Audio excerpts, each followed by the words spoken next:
Hi, I'm Caitlin. I am the webmaster for the Worcester County Beekeepers Association, and today we are going to be installing a package of bees.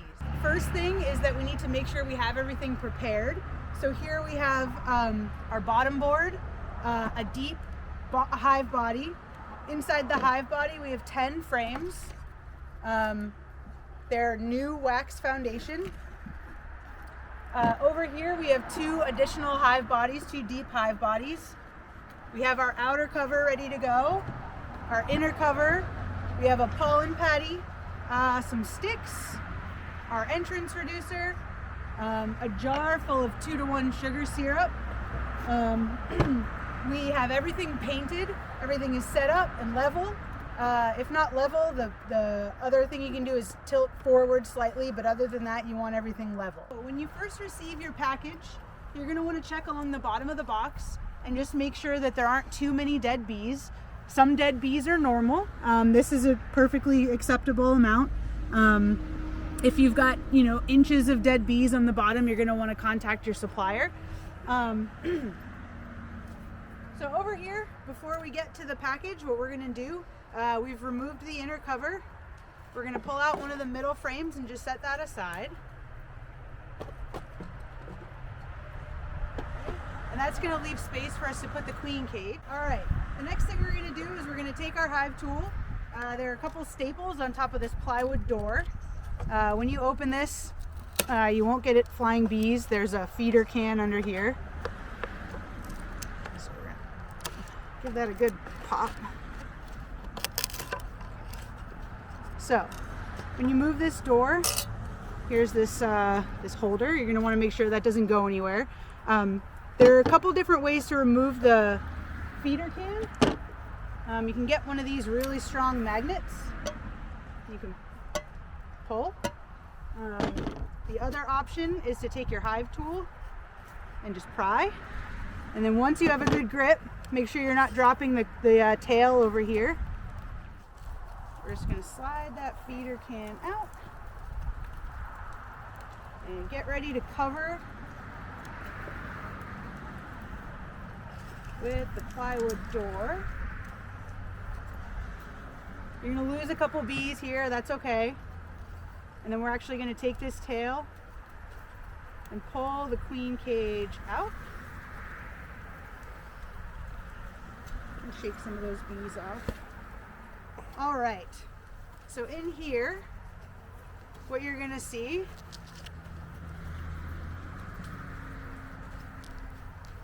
is there's a queen in that cage. You can see her, she's got a green dot on her back. I don't see any attendants in this cage, which is totally fine. You may have some in your cage. You just wanna make sure that she's alive. She's wiggling around, so it looks to me like she's doing pretty well. And then we're gonna take her. And we are going to, so if you look here, this white bit here is a bit of candy. On this end, there's a cork, and we want to get the cork. So I usually scrape, if there's a little wax buildup, scrape a little bit there with my hive tool, and then we can take a knife or push pin or your hive tool and kind of pry that cork out of there. It's okay if you kind of mess with the cork.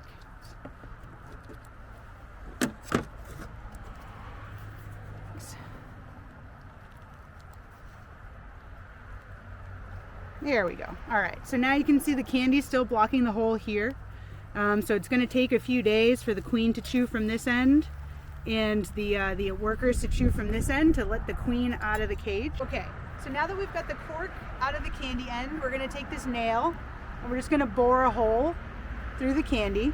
You want to make sure that you don't poke the queen. She's probably not going to get super close, but just be careful anyway. And so now you've got a hole through this candy. It'll just make it a little bit easier for everybody to get to each other. All right, now you want to make sure that when you place the queen cage, you're not placing it directly under the hole in the inner cover, which will be right here. And you want to make sure that the screen is not tucked up against the foundation.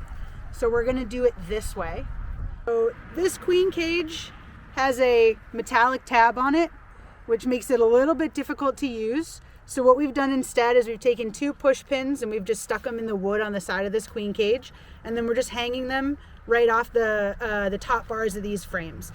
If you've got a papery or a thinner, more flexible tab, you can actually just pin the tab directly to the frames, to the top of the frames.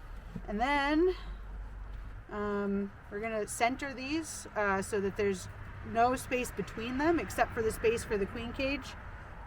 Here we can actually probably fit our 10th frame. You may not be able to, so I'm going to go ahead and put ours back. But if you can't, just leave 9 frames in there, and when you come in a few days, you can add your 10th frame back in. And then what I'm going to do is grab one of our extra boxes. We're going to set this up and use it as a funnel. We're not going to use the feeder can that came with the package.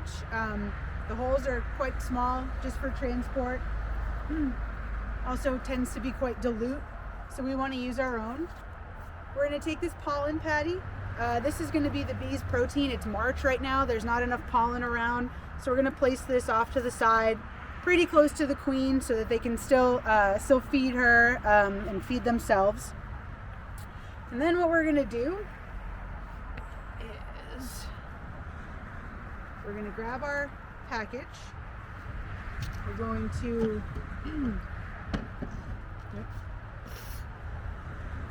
get ready.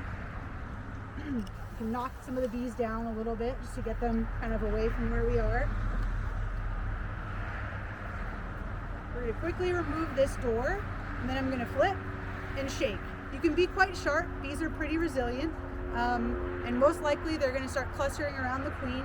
It's quite cold, a little bit chillier than we would like today, so we're going to have to do a little work to get them down into the box, so we'll show you that.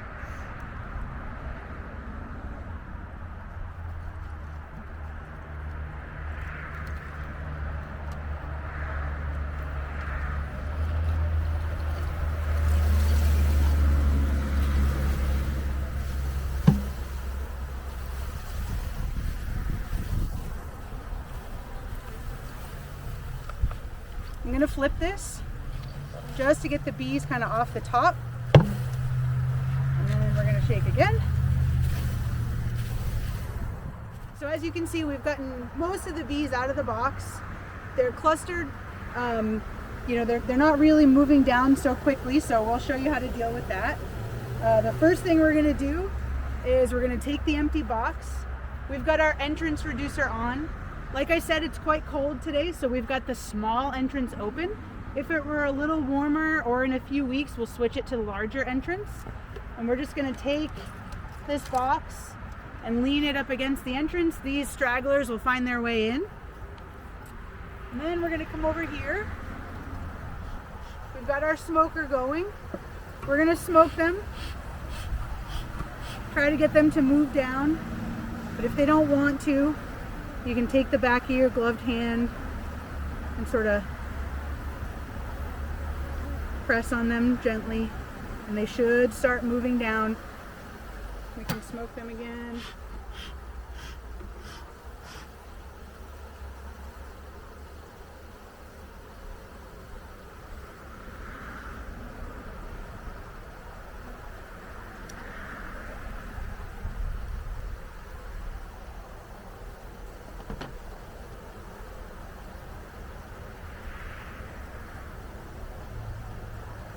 See them starting to make a little bit more space. You can see the top bars of the frames a little bit better than you could before.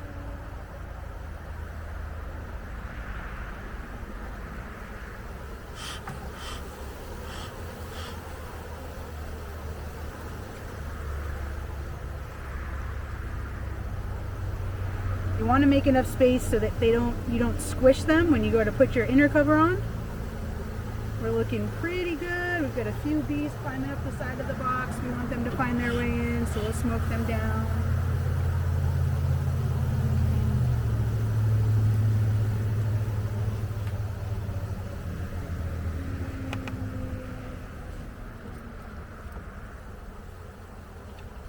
All right, so now I'm going to quickly grab my inner cover. Oops. You can see the notch is going to be down. And if there are any bees on the sides, you can kind of gently slide them out of the way.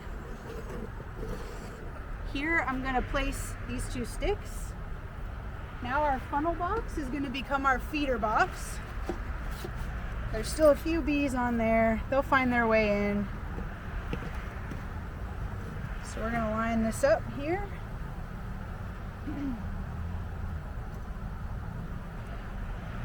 We've got our jar of 2-to-1 sugar syrup. You can see it's got some holes in the top. I'm just going to flip it. It'll start to dump, but once it creates a vacuum, it'll kind of just start dripping. And then we're just going to gently place that on top of those sticks. Okay. That's going to be their feeder jar. You're going to want to check this every couple days, make sure it's full. They'll probably take down a good amount of syrup. And then we're just going to take our outer cover, place that on the hive.